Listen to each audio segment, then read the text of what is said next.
देखो पैसे जेब में आते हो, पेट्रोल डाल के खाली हो जाता पूरा, और हमें बोलने से तो कोई कम करने वाला नहीं। पहले तो मैं 300 का डलाता था तो पूरे हफ्ते चलता था, अब तो मैं 300 का डलाता हूँ तो तीसरे दिन डलवाना पड़ता है। ये इंटरनेशनल क्राइसिस जैसे आया हुआ है पूरे दुनिया भर में, उसका इफेक्ट है। गृहिणी के क्या करेंगे, घर का बजट सारा लोगों को खराब हो चुका है। पहले कहाँ 78 रुपये और 75 रुपये लीटर मिला करता था, अभी 110-11 रुपये लीटर हो गया, तो बहुत कॉस्टली हो गया। आम लोग के लिए तो बहुत प्रॉब्लम है। मिडिल क्लास वालों बहुत अफेक्ट हो रहा ना। सुबह गया तो शाम में खत्म हो जा रहा पेट्रोल। कमर्शियल व्हीकल्स है, मेरी भी कमर्शियल व्हीकल्स है, उसके भी बहुत ज़्यादा इफेक्ट होते जा रहा है। हमारा कुछ यानी पेट पानी के ऊपर में पूरा असर गिरता है और धंधा नहीं हो पाता है, और इसके और क्या भूखे मरने की नौबत आ रही है। इन्होंने अभी 4 महीने से बढ़ाया नहीं है, अभी तो ये तो और चलेगा, तो आगे वाले दिन तो और कठिन है। बहुत ही दिक्कत हो रहा है, इतना दाम बढ़ गया है, हम लोग कैसे चलाएंगे।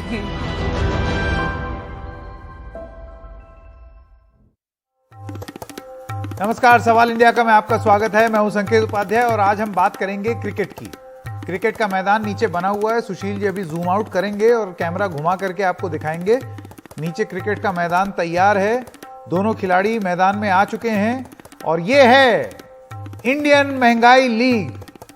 जी हां, ये जबरदस्त क्रिकेट मैच चल रहा है जिसमें दिल्ली शहर में पेट्रोल शतक लगा चुका है।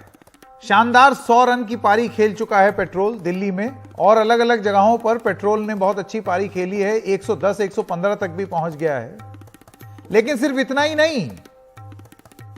नहीं, टीम पेट्रोल ने तो शानदार शतक लगाया ही है। टीम पेट्रोल जो है वो एक शानदार शतक तो लगा ही रही है। जैसे कि आप अभी स्कोरबोर्ड सामने देख रहे हैं, इंडियन महंगाई लीग। अभी इसमें आप टीम पेट्रोल की जो परफॉर्मेंस है उसकी संख्या भी देख लीजिएगा, जो कि हमारा सवाल भी है, सवाल इंडिया का। सवाल दिखाते हैं आपको, यही है स्कोरबोर्ड और यही है सवाल। टीम पेट्रोल ने शानदार शतक लगाया है और इसी के साथ साथ डीजल डेयरडेविल्स जो हैं उनकी भी रन रेट बहुत अच्छी है, बहुत तेज है, 91 तक पहुंच गए हैं। कुछ दिनों की और बात है, स्ट्राइक रेट इतना अच्छा है कि ये भी 100 पार कर जाएंगे। और क्योंकि आईपीएल में स्ट्रेटेजिक टाइम आउट होता है तो ऐसे लगता है कि पेट्रोल और डीजल के दाम में क्या चुनाव ही दे सकते हैं स्ट्रेटेजिक टाइम आउट, क्योंकि तभी हम देखते हैं दाम रुकते हैं, वरना तो फिर ये भागना शुरू कर देते हैं, एकदम से अपनी शानदार प्रदर्शन दिखाते हैं। आइए इस क्रिकेट मैच पर अपनी हम बहस शुरू करते हैं। श्याम प्रकाश जाटव जी हैं, नेता बीजेपी के, अभय दुबे प्रवक्ता कांग्रेस, संजय झा पूर्व प्रवक्ता कांग्रेस। संजय जी जो हैं उनका क्रिकेट से भी बड़ा जबरदस्त ताल्लुक है। विजय सरदाना अर्थशास्त्री और चिराग बंसल, आप भी अर्थशास्त्री हैं। आप सबका बहुत बहुत स्वागत। जाटव जी बहुत बहुत बधाई हो, बहुत अच्छा रन रेट है पेट्रोल का, डीजल भी बहुत अच्छे से एकदम 100 छूने वाला है, काफी अच्छी प्रगति पर है पेट्रोल और डीजल। Very good performance. संकेत जी, इस वक्त जो पेट्रोल और जो पेट्रोलियम क्रूड ऑयल के जो दाम हैं वो यूक्रेन के कारण से बढ़े हुए हैं। पूरे दुनिया में इस वक्त में इसका रेट का जो है प्रभाव पड़ रहा है, और यही कारण है कि जी श्याम प्रकाश जी, मुझे अगर आप इजाजत दें, बस मुझे थोड़ा सा समय दीजिए। एक ब्रेकिंग न्यूज अभी आ रही है। अरविंद केजरीवाल दिल्ली विधानसभा में बोल रहे हैं, जरा वहां पर जाते हैं और फिर वापस आएंगे।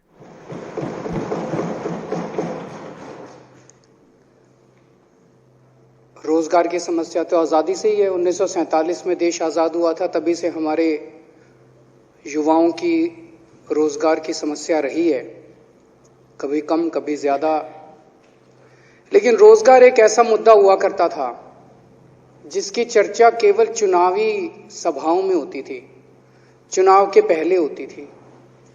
हर पॉलिटिकल पार्टी चुनाव के पहले कहती थी हम आए तो हम 5 लाख नौकरी दे देंगे, हम आए तो हम 10 लाख नौकरी दे देंगे, ये कर देंगे वो करो। फिर चुनाव जीतने के बाद कोई बात नहीं करता रोजगार की, उसके बाद तो फिर बंदर बांट होती है। पहली बार आजाद भारत के इतिहास में पहली बार हो रहा है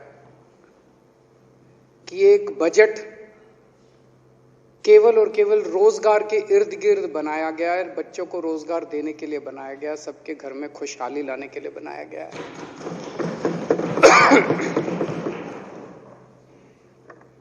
इसके पहले अभी कुछ दिन पहले पंजाब में एक ईमानदार सरकार बनी,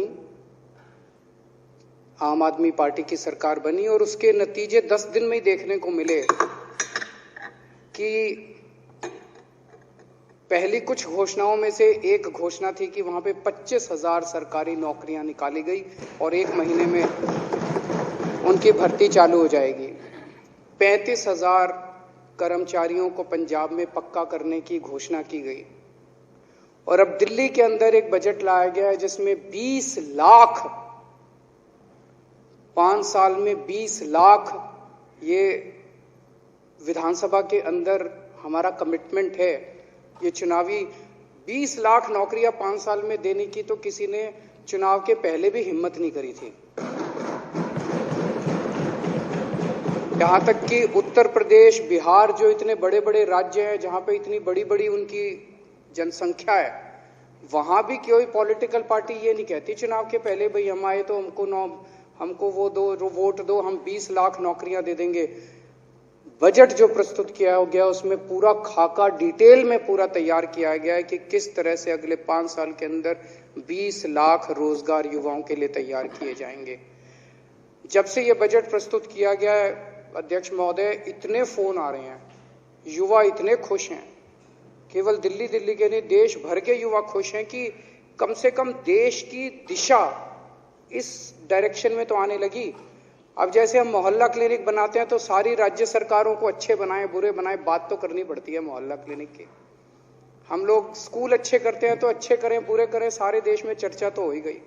हम बिजली मुफ्त करते हैं तो अब सारे देश में सारी पार्टियां जा जाके चाहे हमको कितनी भी गालियां दें, लेकिन बिजली की बात तो करनी पड़ती है हर जगह। कोई 100 यूनिट कर रहा है, कोई 50 यूनिट कर रहा है। अब जब हम लोगों ने रोजगार की बात करी है दिल्ली के अंदर कि हम 20 लाख रोजगार देंगे, तो दूसरी पार्टियों को भी देश भर में रोजगार की बात करनी पड़ेगी। तो ये बजट केवल दिल्ली के नहीं पूरे देश के युवाओं को एक उम्मीद देता है कि हो तो सकता है, कर तो सकते हैं अगर ईमानदारी से करें तो। ये जो इतनी चीजें हम करते हैं, हम स्कूल बनाते हैं, हम अस्पताल बनाते हैं, ये हम क्यों करते हैं? हम रोजगार बजट क्यों लाते हैं?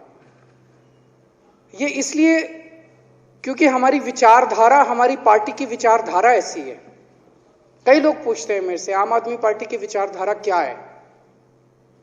आम आदमी पार्टी की विचारधारा के 3 स्तंभ हैं। पहला, कट्टर देश प्रेम।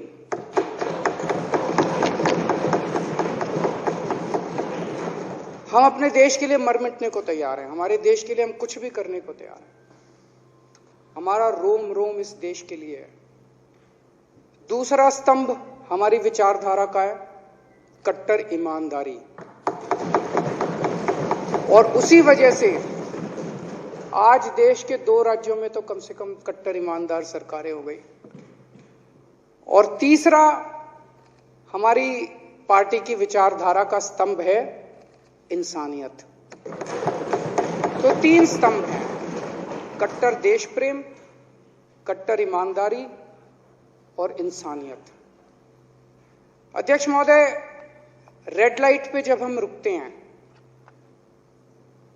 रेड लाइट पे गाड़ी रोकते हैं, कितने सालों से चला आ रहा है कि वहां पे बच्चे हम देखते हैं भीख मांग रहे हैं, बच्चे भीख मांग रहे हैं। कोई बच्चा आता है हमारी खिड़की पे नॉक करता है, हम अपनी खिड़की की शीशा नीचे करते हैं, या तो दुत्कार देते हैं उसको, 2 गाली देके भगा देते हैं, और किसी में दया हो तो वो जेब से निकाल के थोड़े से उसको पैसे दे देता है। उसको लगता है भाई मेरा काम तो हो गया, पुण्य कमा लिया मैंने। कितने सालों से चला आ रहा है, कितने सालों से चला आ रहा है, किसी ने उनके लिए कुछ किया? कई सरकारें आई, अभी तक जो किया उनके लिए वो मैं बताता हूं। कुछ सरकारों ने एंटी बेगिंग एक्ट निकाल दिया कि अगर कोई भीख मांगेगा तो जेल में डाल देंगे। अभी तक तो यही करा कि अगर कोई भीख मांगेगा तो जेल में डाल देंगे। क्यों? उन सरकारों में इंसानियत की कमी थी। कुछ सरकारों ने किया, उनको पकड़ पकड़ के चाइल्ड होम में डाल दिया, वहां इतना बुरा हाल, इतना बुरा ट्रीटमेंट, वो बच्चे वहां से फिर भाग आते हैं, वो फिर वहीं आके। तो चलिए वापस आते हैं हमारे क्रिकेट मैच पर। ये थे अरविंद केजरीवाल जो कि अपना भाषण दे रहे थे। श्याम प्रकाश जाटव जी, मैं क्षमा चाहता हूं कि हम आपकी बात बीच में काटनी पड़ी। मैं आपसे ये जानना चाहता हूं कि ठीक है आप तर्क दे रहे हैं, लेकिन इस तर्क का एक काउंटर भी है, और वो ये है कि जब दाम नहीं थे, जब क्रूड ऑयल इस तरीके से नहीं बढ़ा था, जब कच्चे तेल का दाम इतना ज़्यादा नहीं था, तब भी ऐसा नहीं है कि पेट्रोल और डीजल कोई बहुत सस्ता हो गया था। बहुत जम करके टैक्स लगा उस पर और कीमतें ऊपर ही रहीं। देखिए, टैक्स लगाने के पीछे कारण होते हैं और हर चीज पर इतने टैक्स नहीं लगाए जाते। पेट्रोल हुआ और ये जो लिकर है, शराब है, इनके ऊपर टैक्स ज्यादा लगाए जाते हैं ताकि जो है स्टेट को चलना भी है, स्टेट चलाना है। स्टेट के अलावा जो सड़कों का निर्माण हो रहा है उसमें डेवलपमेंट में, इंफ्रास्ट्रक्चर में भी पैसा लगाना है, तो टैक्स जो है वो तो कहीं से तो लेना है, तो इस टैक्स को इसके ऊपर डाला। नहीं, ये तो मेरे ख्याल से इसमें अलग लोग अलग अलग तर्क देंगे, तो फिर तो मतलब जितना विकास होगा देश में वो या तो शराब से तो वसूली होगी या पेट्रोल और डीजल से होगी। और आज लगातार पिछले 5-6 साल में हम देख रहे हैं कि सेंट्रल एक्साइज लगातार बढ़ता चला जा रहा है, यहां तक कि 30-30 रुपए तक पहुंच गया। इससे पहले भी तो देश चल रहा था। ये सड़कें जो आज इतनी बेहतरीन सड़कें जिस पर हम लोग दौड़ रहे हैं, ये इंफ्रास्ट्रक्चर बनाने के लिए पैसा भी चाहिए। सड़कें बन जाएंगी लेकिन लोग गाड़ी नहीं चला पाएंगे, तो फिर सड़क बना के आप क्या कीजिएगा? यहाँ आप बताइए, दुनिया जहां की बातें हो रही। अबे दुबे जी, मैं आपके पास आना चाहता हूं, उसके बाद संजय झा जी के पास जाऊंगा, क्योंकि क्रिकेट मैच है भाई, क्रिकेट के बारे में हम बात करेंगे। इंडियन महंगाई लीग है ये। अभय दुबे जी, मैं आपके पास आना चाहता हूं। आप ये बताइए, श्याम प्रकाश जाटव जी का तर्क ये है कि तेल महंगा इसलिए हो रहा है क्योंकि हमें सड़कें बनानी है, देश का विकास करना है।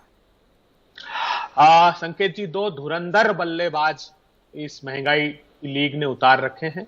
एक निर्मला सीतारमन है और एक नए पेट्रोलियम मंत्री हरदीप पुरी जी है। महंगाई के छक्के पर छक्के लगा रहे हैं और कमेंटरेटर, सबसे बेस्ट कमेंटरेटर इनके हैं, भाषणबाज और महंगाई का राज, वो देश के प्रधानमंत्री जी और जाटव साहब जैसे लोग भी नियुक्त कर रखे हैं।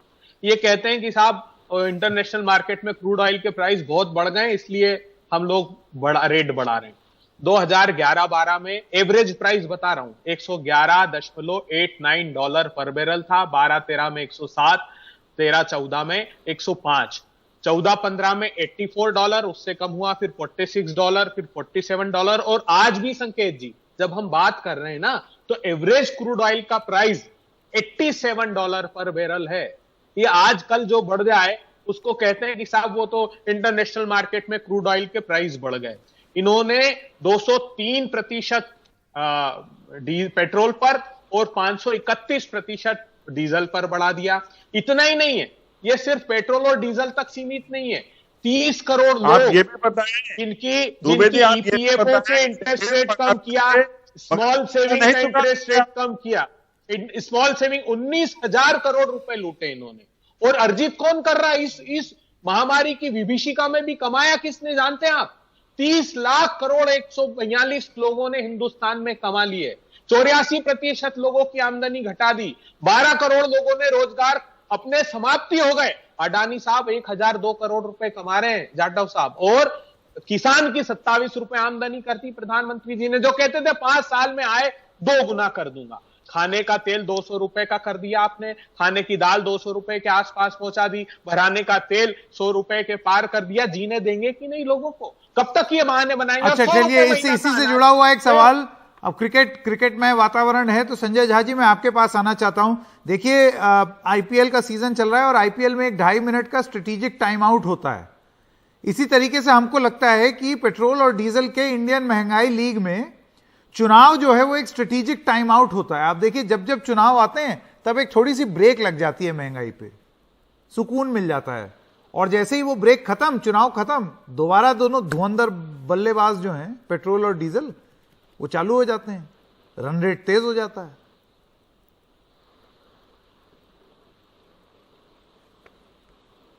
संजय झा, आपकी ऑडियो नहीं आ रही संजय जी। मेरी आवाज आ रही है? हाँ, अब आई। तो मैंने कहा संकेत जी, सबसे पहले आप तो कोई लखनऊ के ही टीम में होंगे, लखनऊ सुपर जायंट टीम में होंगे आप, लेकिन देखिए, आपने जो कहा बिल्कुल उचित प्रश्न है कि हमारे देश में पारदर्शिता है ही नहीं। मैं समझता हूं कि ये बहुत गंभीर विषय है, इसमें मजाक नहीं किया जाए। Man of the match Modi ji को होना चाहिए, क्योंकि मैं समझता हूं कि भारतीय जनता पार्टी एक तरीके से पारदर्शिता का गला उन्होंने घोट दिया है। आपको याद होगा कि उन्होंने कहा था ये मार्क टू मार्केट प्राइसिंग होगी, मतलब यदि अंतर्राष्ट्रीय बाजार में दाम बढ़े तो यहां पर बढ़ेगा, यदि वहां पर दाम गिरा तो यहां पर गिरेगा। अब आप ये देखिए कि जब सालों से वो दाम गिरता रहा तो मोदी जी की सरकार ने टैक्स लगा के एक्चुअली लोगों ने ज्यादा पैसे दिए पेट्रोल, डीजल, एलपीजी, केरोसिन सब कुछ के लिए। तो इस तरह से सरकार लगभग 18 लाख करोड़ एक्साइज ड्यूटीज में या स्टेट्स को या ज्यादा करके सेंट्रल को 75% सेंट्रल को ड्यूटीज में मिले। इसका फायदा आम आदमी को तो हुआ नहीं। और आप ये भी जानते हैं संकेत जी, ये विषय कितना एक मैं समझता हूं कि नाजुक विषय है हमारे मिडिल क्लास के लिए भी, क्योंकि ये जो आप जो टैक्स करते हैं ये प्रतिगामी टैक्स है, इसको बोलते हैं रिग्रेसिव टैक्स। आज जितना संकेत जी आप दे रहे हैं या यहाँ पर विराग जी दे रहे हैं या अभय जी दे रहे हैं या कोई गरीब किसान दे रहा है या अंबानी जी दे रहे हैं, सब वही दाम पे करता है एक पेट्रोल और डीजल के लिए। इसका मतलब क्या है कि बोझ ज्यादा गरीब पर, मिडिल क्लास पर, किसान पर आता है। और इसीलिए इस कहते हैं कि इसके कारण जो कहते हैं आर्थिक असमानता बढ़ती जा रही है। सरकार ने बिल्कुल अपनी आंख बंद कर ली है। और मैं बताऊंगा अभय दुबे जी को, ये अपने पार्टी को बताना पड़ेगा, क्योंकि आज यदि मोदी जी सिलेंडर या पीएम किसान या यदि वो कहते हैं कि हम कुछ खाद्य पदार्थ लोगों को देते हैं, ये पैसा आता कहां से है? इन्होंने सारे पैसे आम आदमी के खून पसीने को एक तरीके से चूसा है। 17 लाख करोड़ का एक आमदनी किया है, उसको जाके ये चुनाव में उसका फायदा उठा रहे हैं। ये कहते हैं ये वेलफेयर में हम आपको दे रहे हैं। इसको संकेत जी अंग्रेजी में कहते हैं रॉबिंग पीटर टू पे पॉल। लेकिन ये तो हो गया रॉबिंग पीटर टू पे पीटर, क्योंकि आपने उसी के पैसे छीने और उसी को आपने कुछ वापस कोई वेलफेयर में दिखाया, सामाजिक कल्याण में, और उससे आप वोट भी ले लेते हैं। मतलब टैक्स आम आदमी पे करे, आप कुछ वापस कर रहे हैं उनको, और उसके बाद कहते हैं हमको वोट दो क्योंकि हमने तो आपको सिलेंडर दे दिया। ठीक है, विजय सरदाना जी और चिराग बंसल, अब मैं आपके पास आना चाहता हूं अर्थशास्त्र के दृष्टिकोण से। सबसे पहले सरदाना जी, एक बात ये बोली जाती है कि परिस्थितियां ही कुछ ऐसी हैं, जब दाम बढ़ रहे हैं अंतर्राष्ट्रीय बाजार में, किसी से छुपा नहीं है। आप कच्चे तेल की कीमत देख लीजिए, वो किसी से छुपा नहीं है, तो जाहिर सी बात है उसका असर दाम पेट्रोल और डीजल के दाम पर भी दिखेगा। लेकिन आपको नहीं लगता है कि ये तभी काम कर सकता है ये तर्क, अगर दाम कम होने पर, कच्चे तेल के दाम कम होने पर वो बेनिफिट भी दिया जाए? ये नहीं कि जब तेल का दाम कम हो तो टैक्स बढ़ा दो। देखिए संकेत जी, ये मुद्दा बहुत गंभीर है और इसको हम सिर्फ एक लाइन में खींच के आंसर नहीं दे सकते। ये बात सही है कि तेल के दाम बढ़े हैं, जो तेल कंज्यूमर है और इनडायरेक्ट इकोनॉमी है उस पर इसका असर आता है। लेकिन 140 करोड़ की आबादी के देश में अगर सिर्फ 1.5 करोड़ लोग इनकम टैक्स देंगे और 140 करोड़ आबादी के देश को चलाना है, तो फिर आपको सारा बोझ इनडायरेक्ट टैक्सेस पे ही डालना होगा, पहली बात। दूसरी बात, जब आप बात करते हैं पेट्रोल की, और हमारे जो अभी पहले प्रवक्ता बोल रहे थे, शायद उनको इकोनॉमिक्स समझ में आती है नहीं, मैं उस पर कमेंट नहीं करूंगा, लेकिन उनसे मेरा निवेदन है कि कैलकुलेटर लें और देखें कि हम कहां कहां आज सब्सिडी दे रहे हैं, चाहे वो फर्टिलाइजर है, चाहे वो फूड है, चाहे इंफ्रास्ट्रक्चर डेवलपमेंट है। हाँ, बस बात खत्म दीजिए। डिफेंस एक्सपेंडिचर है, एजुकेशन है, पब्लिक हेल्थ केयर है, 50 चीजें आपके पास है, और हम चाहते हैं कि हर चीज हमें सस्ती से सस्ती मिले। तो मुझे यह बताइए कि इन सब को चलाने का खर्चा कहां से आएगा, पहली बात। दूसरा, पेट्रोल से अगर आप टैक्स लेते हैं, that is the easiest way of collecting tax. आप किसी और माध्यम से अगर आप टैक्स लेंगे तो टैक्स चोरी भी सबसे ज्यादा वहां होगी। तो मेरा निवेदन आपसे इस बात को लेके है कि आज पर सरदाना जी, इसको इजी टैक्स भी कहा जा सकता है, इसको लेजी टैक्स भी कहा जा सकता है। कि जब कुछ समझ में ना आए एकदम धाए से टैक्स लगा दो पेट्रोल और डीजल पे, सबसे आसान तरीका। बिल्कुल सही कहा आपने। अगर आज आपको, मैं उदाहरण दे रहा हूं, मैं किसी के फेवर और डिसफेवर की बात नहीं कर रहा हूं। अगर आज आपको अचानक फर्टिलाइजर के रेट इंटरनेशनल मार्केट में 100 से 200% बढ़ गए, लेकिन यूरिया का दाम नहीं बढ़ना चाहिए। तो यूरिया में जो सब्सिडी का बिल अगर पहले 10,000 करोड़ था, बढ़ के अगर 20,000 करोड़ होता है, तो आपको 10,000 करोड़ रुपए की सब्सिडी आप कहां से इकट्ठी करेंगे? सिंपल तरीका है कि आपको पेट्रोल में 10 रुपए बढ़ाने पड़ेंगे और वो लेके यूरिया को देना पड़ेगा। एक जेब से निकाल के दूसरे को ही देना पड़ेगा, तभी देश चलेगा। ठीक है, चिराग बंसल, ये जो सरदाना जी की जो थ्योरी है उसको आप किस तरीके से देखते हैं और आपको क्या लगता है? ये जो देखिए, एक तो हो गया दाम बढ़ाना पेट्रोल और डीजल का, जो कि जो ऑयल कंपनीज हैं उनके लिए जाता है। बाय द वे, जितनी ऑयल कंपनीज हैं मुनाफे में हैं, और पिछले साल जब एकदम पीक था कोविड का, तब उनका मुनाफा जो है वो करीब 74-75 हजार करोड़ चला गया था। और एक दूसरी चीज होती है सरकार की एक्साइज ड्यूटी और एक्साइज टैक्स और सेंट्रल एक्साइज और स्टेट वैट और ये सारे टैक्स। मैं आपसे जानना चाहता हूं, आपको क्या लगता है कि यहां सबसे सटीक चीज क्या होनी चाहिए? वरना तो ये बहुत आसान है ना, टैक्स बढ़ाते रहिए पेट्रोल और डीजल पे, लोग जाएंगे कहां? गाड़ी तो चलाएंगे ही।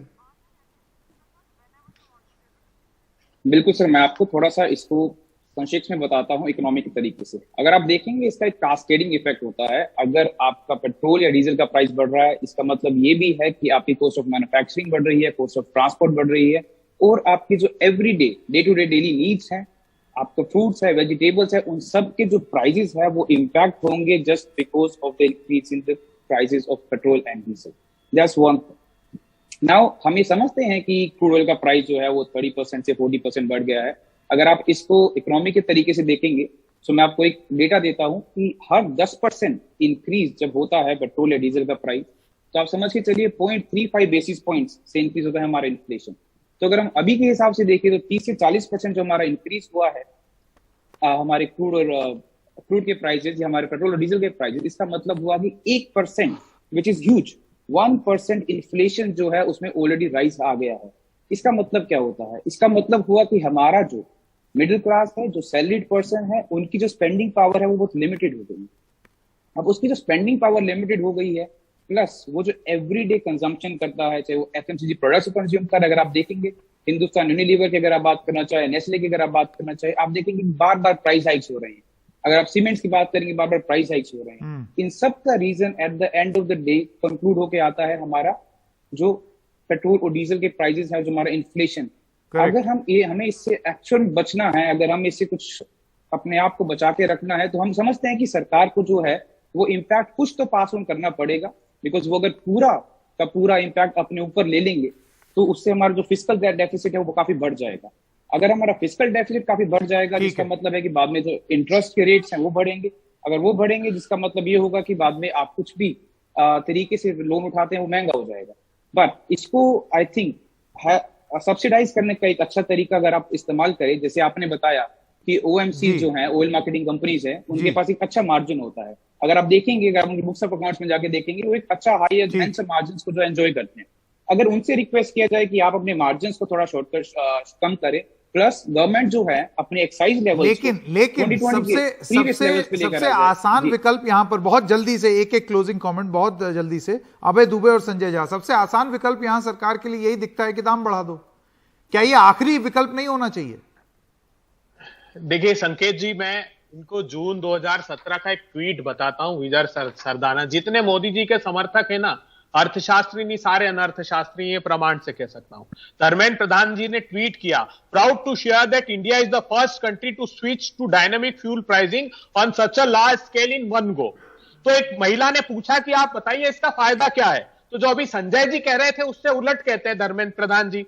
वो कहते हैं कि साहब अगर इंटरनेशनल मार्केट में क्रूड ऑयल के प्राइस कम होंगे तो सीधा ट्रांसफर कर देंगे, और अगर एकदम बढ़ जाते हैं तो जनता पर उसका बोझ नहीं पड़ने देंगे। ये बात कह रहे हैं वो। शर्मनाक बात है। और 26 लाख करोड़ रुपए इन्होंने कमाए, सिर्फ सेंट्रल एक्साइज से नहीं, डिविडेंड को भी अगर आप ऐड करेंगे तो आप देखेंगे कि इन 8 सालों में 26 लाख करोड़ रुपए इकट्ठे किए, और 25,000 रुपए हेक्टेयर खेती की कॉस्ट बढ़ा दी इन्होंने। संकेत जी, मैं समझता हूं कि आर्थिक असमानता बढ़ेगी, और ये बहुत बेतुका बहस है कि देखिए सरकार को पैसे चाहिए इंफ्रास्ट्रक्चर के लिए तो लगाते जाइए ये टैक्स, क्योंकि ये तो इनइलास्टिक कमोडिटी है, चाहे आप दाम कितना भी बढ़ेगा, पेट्रोल डीजल तो लोग खाएंगे ही, या उसको स्कूटर या कार में लगेगा ही, उनको प्लेन से उड़ना भी है, एलपीजी सिलेंडर की भी जरूरत पड़ेगी। तो देखिए सच्चाई क्या है, यदि कोई भी अर्थव्यवस्था यदि अच्छा है, यदि प्रगति हो रहा है, तो डायरेक्ट टैक्सेस बढ़ते हैं भाई साहब, इनडायरेक्ट टैक्सेस नहीं। और आपने सही कहा, ये आलसी टैक्स, इसको अर्थशास्त्र में हम बात करते हैं कि ये ऐसी ही सरकार जो बिल्कुल निकम्मी सरकार हो, वही पेट्रोल डीजल पर दाम बढ़ाएगी। चलिए अब ये देखते हैं, बहस तो जारी रहेगी। मुझे लगता नहीं है कि ये आखिरी बार, अब तो 80-80 पैसे से बढ़ने लगा। पहले तो 25 पैसे, 27 पैसे, 30 पैसे पे हाहाकार मचता था। यहां तो वो एपेटाइट बढ़ा दिया, जो ये तो बिल्कुल वैसे हो गया चौके छक्के लगाना। 1s and 2s में अब विश्वास नहीं करते दाम बढ़ाने में, अब सीधा चौके और छक्के। आप सब लोगों का बहुत बहुत धन्यवाद हमारे साथ यहाँ पर रुकने के लिए। एक ब्रेकिंग न्यूज यहाँ पर हम दिखाना चाहते हैं आपको कुछ तस्वीरों के साथ, और ये बड़ी भयावह तस्वीरें हैं। एक बहुत ही भारी भरकम आग लगी है और ये सरिस्का के जंगल हैं, जहाँ पर बहुत सारे सैलानी भी होते हैं, बाघ और बाघिन रहते हैं। ये 10 वर्ग किलोमीटर में फैला हुई ये आग है, और ये मंडे इवनिंग यानी कि सोमवार से फैली हुई है। हर्षा कुमारी सिंह हमारे साथ जुड़ी हुई हैं। हर्षा, क्या जानकारी आप और दे सकती हैं? बहुत बड़ी चुनौती है ये जो आग फैली हुई है, काबू में नहीं आ रही है, धीरे धीरे बहुत बढ़ गई है। और कुछ देर पहले मैंने पीएफओ से बात करी थी, जिन्होंने बताया कि 10 स्क्वायर किलोमीटर में फैल गई ये आग। सबसे चिंताजनक बात यह है कि S-17 जो टाइग्रिस है वो ही इस टेरिटरी में रहते हैं, और उसके 2 शावक भी हैं उसके साथ। तो उनका क्या हाल है अभी पता नहीं लगा पा रहे हैं। IAF के 2 हेलीकॉप्टर वहां पर पानी डाल रहे हैं। सिलीसेड्स को पास में एक लेक है, वहां से पानी को एयरलिफ्ट करके बैम्बी बकेट्स जो कहते हैं उससे डालने की कोशिश कर रहे हैं। लेकिन आपको मालूम है कि सरिस्का जो टाइगर रिजर्व है एक तरह से प्रसिद्ध रहा है, क्योंकि यहाँ पर टाइगर्स का सक्सेसफुल रीलोकेशन हुआ है। जब 90s में यहाँ पर टाइगर खत्म हो गया था पोचिंग की वजह से, तो रणथंभौर से यहाँ पर टाइगर को रीलोकेट किया गया था, और फिर ये जो टाइगर है इनका प्रजनन होते होते करीब यहाँ पर आधा डजन से ज्यादा टाइगर्स है वहाँ पे। तो एक बहुत बढ़िया इकोसिस्टम यहाँ पे डेवलप हो रहा था, और इसने मतलब पोचिंग पर एक तरह से तस्करी पर विजय पाई थी सरिस्का ने। लेकिन अब जो ये आज ये जो फॉरेस्ट फायर है, इसका किस तरह का नुकसान हुआ है अभी भी हम अनुमान नहीं लगा पा रहे हैं, क्योंकि आप समझ सकते हैं कि जितने भी वन अधिकारी हैं वो सब वहाँ पर जुटे हुए हैं, और बहुत टेंशन का माहौल है वहाँ पर। वो सब वहाँ पर जुटे हुए हैं और ये आग पर काबू करने की कोशिश कर रहे हैं। जी हर्षा जी, हर्षा हमको ये जानकारी दे रही हैं कि अभी, हर्षा आप कह रही हैं कि अभी अंदाजा ही नहीं लग पाया है कि आग कितनी फैली हुई है। 10 वर्ग किलोमीटर की तो बात की जा रही है, लेकिन ये ऐसा कैसे हुआ कि ये आग फैल गई और समय पर रोकी नहीं जा सकी? किलोमीटर में अभी फैल चुकी है ये आग, ये वहां से रिपोर्ट्स अभी रिसेंटली बता रहे हैं। लेकिन दूसरी जो बात है कि ये कैसे शुरू हुई इसका भी अभी अंदाजा नहीं लगा पा रहे हैं कैसी शुरू हुई है, क्योंकि आप जानते हैं कि पतझड़ का सीजन है और बहुत वहां पर पतझड़ का सीजन है अभी। बहुत अनयूजुअली हाई टेम्परेचर्स भी रहे हैं अभी राजस्थान में, मतलब मार्च में हम देख रहे थे कि 40 के आसपास है। तो क्या उसकी वजह से ये आग लगी है, हम अभी फिलहाल बताने की स्थिति में नहीं है। लेकिन इसका कॉज क्या है वो बाद में इसका अनुमान लगाया जाएगा। लेकिन अभी ये बात जरूर है कि पहली बार इतने बड़े पैमाने पे आग है और इस मौसम में लगी है और कंट्रोल नहीं हो पा रही है। सबसे चिंताजनक बात ये है। हर्षा कुमारी सिंह, इस तमाम जानकारी के लिए आपका बहुत बहुत धन्यवाद।